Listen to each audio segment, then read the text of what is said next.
दोस्तों, income tax payer को बहुत ज़्यादा सावधान रहने की आवश्यकता है क्योंकि नए इनकम टैक्स 2025 में इनकम टैक्स ऑफिसर को सुपर पावर दी जा रही है, जिससे कि वो ईमेल आईडी चेक कर पाएंगे, सोशल मीडिया अकाउंट चेक कर पाएंगे और दूसरे डिजिटल स्पेस भी चेक कर पाएंगे। तो इस प्रकार अगर आप कोई भी डिजिटल डिवाइस को रखते हैं या फिर कोई भी ऑनलाइन एक्टिविटी करते हैं तो उसकी डिटेल चेकिंग की जाएगी इनकम टैक्स ऑफिसर के द्वारा। तो इसके बारे में इस वीडियो में डिटेल में डिस्कशन करेंगे, तो आप अंत तक जरूर बने रहें ताकि आप नए इनकम टैक्स एक्ट की प्रोविजन को समझ पाएँ। दोस्तों, रेगुलर अपडेट के लिए आप हमारे व्हाट्सएप चैनल को भी सब्सक्राइब कर लें। क्यूआर कोड स्क्रीन पे दिया गया है और कमेंट में पिन किया गया है ताकि आपको इनकम टैक्स के रेगुलर अपडेट आपके मोबाइल पे ही मिलते रहें। रेगुलर अपडेट के लिए CS Satbir Singh YouTube channel subscribe कर लें और नोटिफिकेशन बेल भी प्रेस कर दें। दोस्तों, नए इनकम टैक्स में इनकम टैक्स ऑफिसर को सुपर पावर दी जा रही है। तो यहाँ पे आपको ध्यान रखना है कि यदि आपके पास कोई कंप्यूटर सिस्टम है या फिर आप कोई भी ऑनलाइन एक्टिविटी करते हैं वर्चुअल डिजिटल स्पेस की, तो उस केस में अब इनकम टैक्स ऑफिसर को पावर दी जा रही है कि उसे चेक कर पाएगा और अगर आप उसे पासवर्ड नहीं भी शेयर करेंगे तब भी वो इसे तोड़ के इसकी डिटेल चेक कर पाएगा। दोस्तों, आपके लिए समझना जरूरी है कि कंप्यूटर सिस्टम किसे कहा जाता है और वर्चुअल डिजिटल स्पेस किसे कहा जाएगा। तो चलिए हम इन टर्मिनोलॉजी को समझते हैं। Network, computer resource, communication device, digital electronic data storage device, used या फिर स्टैंड अलोन मोड और part of a computer system या फिर linked through a network, utilize through intermediates, ये सभी प्रकार की जो चीज़ें हैं ये कंप्यूटर सिस्टम के अंतर्गत मानी जाएगी। इंक्लूडिंग के अगर कहीं रिमोट सर्वर है या फिर आप क्लाउड सर्वर यूज़ करते हैं या फिर वर्चुअल डिजिटल स्पेस यूज़ करते हैं। तो इस प्रकार दोस्तों, अब आप यदि पर्सनल कंप्यूटर यूज़ करते हैं जैसे डेस्कटॉप, लैपटॉप, टैबलेट, स्मार्टफोन, इनका एक्सेस इनकम टैक्स ऑफिसर मांग सकता है। इसके अलावा स्टोरेज डिवाइस यूज़ करते हैं जैसे कि hard drives, internal external USB drives, SSD, memory card, CD, DVD या कम्युनिकेशन डिवाइस जैसे कि मॉडेम, रूटर, स्मार्टफोन्स या पेरिफेरल, प्रिंटर, स्कैनर, कैमराज या फिर इवन के स्मार्ट वॉच जैसे फिटनेस ट्रैकर आप यूज़ करते हैं, तो इन सभी का जो एक्सेस है वो इनकम टैक्स ऑफिसर मांग पाएगा। दोस्तों, इसके अलावा होम नेटवर्क भी आप जैसे यूज़ करते हैं, वाईफाई नेटवर्क यूज़ करते हैं घर पे या फिर जैसे कंपनी में इंट्रानेट एंड सर्वर यूज़ होते हैं, आप क्लाउड सर्विस यूज़ करते हैं किसी थर्ड पार्टी की जैसे कि गूगल ड्राइव, ड्रॉप बॉक्स, आई क्लाउड या अमेजोन वेब सर्विस, या फिर आप customer relationship management software use करते हैं, ऑनलाइन बैंकिंग सिस्टम यूज़ करते हैं या वर्चुअल मशीन सॉफ्टवेयर जैसे कि कंप्यूटर सिस्टम के अंतर्गत होते हैं, तो इन सभी का access income tax officer demand कर पाएगा। तो इस प्रकार अब इनकम टैक्स ऑफिसर आपके ईमेल और सोशल मीडिया अकाउंट चेक कर पाएगा जैसे कि Gmail, Outlook, Facebook, Twitter, Instagram. इसके अलावा online banking and investment platform जो होते हैं उनकी हिस्ट्री आपसे मांग सकता है, इन्वेस्टमेंट पोर्टफोलियो आपका कितना है। ई कॉमर्स प्लेटफॉर्म चेक कर सकता है जैसे कि आपने अकाउंट क्रिएट किया हुआ है फ्लिपकार्ट पे, आप जो है पर्सनल शॉपिंग करते हैं अमेजोन से, तो वो सभी डिटेल चेक कर पाएगा। क्लाउड स्टोरेज जैसे कि गूगल ड्राइव या ड्रॉपबॉक्स में आप स्टोर करते हैं तो फाइलों का एक्सेस कर सकता है, या आप क्रिप्टो करेंसी जो है वो खरीदते हैं, बेचते हैं, तो उसके लिए किसी भी कंपनी का आप सॉफ्टवेयर यूज़ करते हैं तो उन्हें भी चेक कर पाएगा।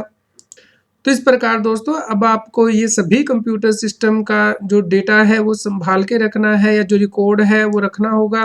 ताकि जब भी इनकम टैक्स ऑफिसर इन्हें डिमांड करे तो आप उन्हें प्रोड्यूस कर पाएँ। अदरवाइज आपके अगेंस्ट जो स्ट्रिक्ट पेनल्टी लगाई जा सकती है, नए इनकम टैक्स एक्ट में ऐसा प्रपोज किया गया है। दोस्तों, बहुत बार देखा गया है कि टैक्स पेयर कहीं घूमने के लिए जाता है तो वो सोशल मीडिया पे अपनी फ़ोटो शेयर कर देता है या फिर व्हाट्सएप पे स्टेटस में शेयर कर देता है, तो इनकम टैक्स ऑफिसर पूछ सकता है कि जो घूमने के लिए आप गए इसके लिए खर्चा करने के लिए पैसा कहाँ से आया।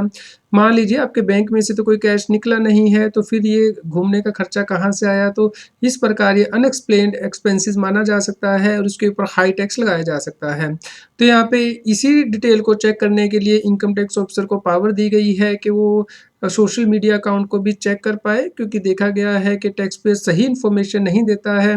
जब वो रिटर्न को फाइल करता है। तो इसी के लिए इनकम टैक्स ऑफिसर को ऐसी पावर दी जा रही है। दोस्तों, अगर कोई टैक्स पेयर कोई ऑनलाइन एक्टिविटी करता है जैसे कि ऑनलाइन गेम खेलता है या फिर कोई ऑनलाइन कोर्स ज्वाइन करता है या फिर व्हाट्सएप पे कोई मैसेज भेजता है, तो इसकी डिटेल भी अब इनकम टैक्स ऑफिसर को देनी होगी, क्योंकि इसके लिए इनकम टैक्स ऑफिसर को स्पेशल पावर दी जा रही है। तो चलिए इस कंसेप्ट को भी समझ लेते हैं। डिजिटल स्पेस को भी चेक किया जा सकता है। वर्चुअल डिजिटल स्पेस का मतलब है कि कोई भी एनवायरनमेंट या एरिया जहाँ पे के आप एक्सपीरियंस करते हैं कंप्यूटर या टेक्नोलॉजी के थ्रू, जो कि फिज़िकली नहीं होता या फिर टेंजिबल वर्ल्ड में नहीं होता है। तो दोस्तों इस प्रकार के बहुत से एरियाज़ होते हैं, जैसे कि ईमेल सर्वर के थ्रू आप कोई ईमेल भेजते हैं या सोशल मीडिया अकाउंट के थ्रू कोई भी इन्फॉर्मेशन या जानकारी भेजते हैं या रिसीव करते हैं। ऑनलाइन इन्वेस्टमेंट अकाउंट आपके होते हैं, ट्रेडिंग अकाउंट, बैंकिंग अकाउंट, कोई भी वेबसाइट जो कि यूज़ की जाती है स्टोर करने के लिए डिटेल को, जहाँ पे कि आपका कोई एसेट होता है, जैसे कि क्रिप्टो करेंसी, टेक्स्टा या फिर क्लाउड सर्वर आप यूज़ करते हैं, रिमोट सर्वर यूज़ करते हैं, डिजिटल एप्लीकेशन प्लेटफॉर्म या कोई भी और स्पेस जो कि इस प्रकार का हो।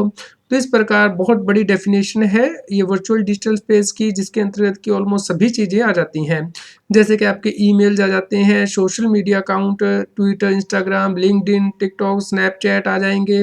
या आप व्हाट्सऐप, टेलीग्राम, सिग्नल, मैसेंजर के द्वारा कोई मैसेज भेजते हैं, या फिर Reddit, Discord, online gaming platform के थ्रू कोई एक्टिविटी करते हैं, या ऑनलाइन बैंकिंग की एक्टिविटी करते हैं, कोई लोन एप्लीकेशन आप फाइल करते हैं, या ऑनलाइन बैंकिंग से कोई भी अमाउंट आप रिसीव करते हैं, रीपे करते हैं, या इन्वेस्टमेंट प्लेटफॉर्म जैसे कि जीरोधा, ग्रो, अपस्टॉक में आप डील करते हैं, या अमेज़न, फ्लिपकार्ट, मंत्रा, टेक्स्टा की जो ई-कॉमर्स वेबसाइट है वहाँ से शॉपिंग करते हैं, या फिर कोई प्रोडक्ट सेल करते हैं या फिर बाय करते हैं, या पेमेंट गेटवे आप यूज़ करते हैं जैसे कि पेटीएम, गूगल पे, फ़ोनपे। तो इनके ट्रांजैक्शन रिकॉर्ड भी आपसे इनकम टैक्स ऑफिसर माँग सकता है, या क्रिप्टो करेंसी एक्सचेंज आप डील करते हैं जैसे वज़ीरएक्स, कॉइनडीएक्स वॉलेट आप मेंटेन करते हैं, या फिर गूगल ड्राइव, ड्रॉपबॉक्स जैसे क्लाउड स्टोरेज आप यूज़ करते हैं, क्योंकि देखा गया है कि आज के टाइम में बहुत सी जो सर्विसेज हैं वो आप ऑनलाइन ले लेते हैं। जैसे कि किसी कंपनी का ऑनलाइन सॉफ्टवेयर यूज़ करते हैं क्लाउड का, तो उसका एक्सेस इनकम टैक्स डिपार्टमेंट मांग सकता है। प्रोजेक्ट मैनेजमेंट टूल्स आप यूज़ करते हैं, या ऑनलाइन डॉक्यूमेंट एडिटर जैसे कि Google documents, Microsoft office online use करते हैं, तो इन सब के एक्सेस मांग सकता है। इसके अलावा जो वर्चुअल वर्ल्ड होते हैं जैसे कि सेकंड लाइफ, टेक्स्ट्रा, या ऑनलाइन गेमिंग प्लेटफॉर्म आप यूज़ करते हैं, या डेटिंग ऐप्स, या आप कोई ऑनलाइन कोर्स करते हैं जैसे कि कोर्सेरा से, उडमी से। तो इस प्रकार की डिटेल इनकम टैक्स ऑफिसर मांग सकता है आपसे, और आपको ये डिटेल देनी होगी।